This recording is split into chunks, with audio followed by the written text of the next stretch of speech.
everyone, welcome back to the channel. Today I want to dive into a topic that's been on my mind for a while. You might have seen my tweets about it, but today we're going to talk about why I dislike Five Nights at Freddy's. In this video I'll cover three main areas, which being the newer games, the books, and the community itself. So let's get right into it. So let's start with the games. When Steelwood Studios took over and released Help Wanted, I was intrigued.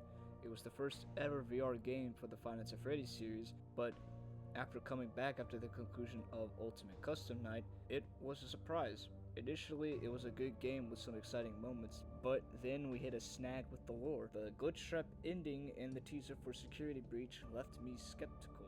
Now, Security Breach was supposed to be this grand new chapter in the Fnaf saga, but oh boy, where do I even start? The game felt bland and disconnected from what made Fnaf special.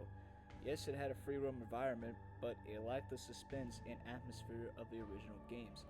And let's not forget the bugs. We're gonna go down to parts and services, and I'm gonna shove a beak inside of you, and you are going to be able to talk better.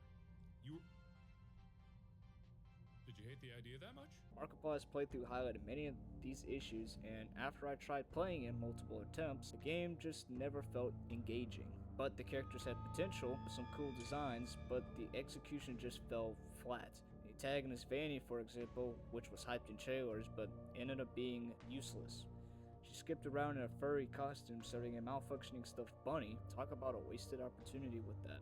But then came the ruined DLC, which fittingly ruined any remaining hope it had.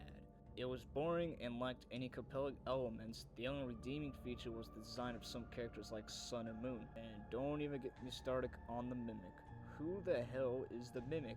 Unless you've read Pacific books, you have no idea. This lack of context and connection to the games is frustrating. With Help Wanted 2, there are some good aspects, but it still felt semi-bland.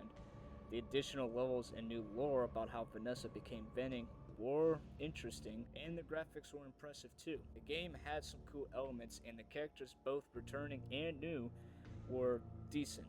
However, it just felt off. Until there's a DLC for it, like Curse of Dreadful from Help Wanted 1, it's hard to say if it will improve. So let's talk about the books. The original trilogy that Scott Cawthon made, being The Silver Eyes, The Twisted Ones, and The Fourth Closet, were actually pretty good. They expanded the lore in a meaningful way and provided depth to the story, but the subsequent books, they feel like a cash grab, diluting the lore with unnecessary complexity. What I mean is, when reading about characters like the Mimic without prior knowledge from the books leaves fans in the dark, and the constant recycling of antagonist names from Springtrap to Scraptrap to Glitchtrap to Burntrap, and now the Mimic. It's exhausting. These books just don't hold up the quality of the original trilogy.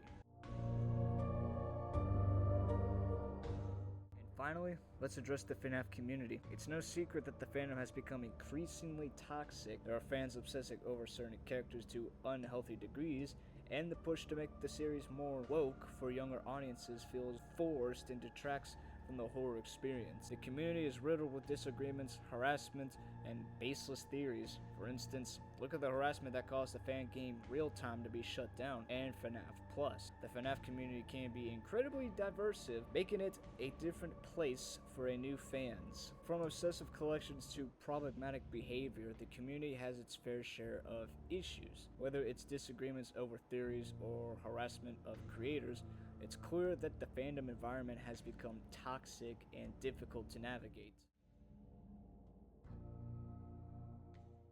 So in conclusion, my thoughts on why I dislike the new direction of Five Nights at Freddy's: it's gone from a unique horror experience to something that feels more like a cash grab, with a community that's more diversive than ever. But hey, that's just my opinion, and I hope y'all enjoyed today's video, so enjoy.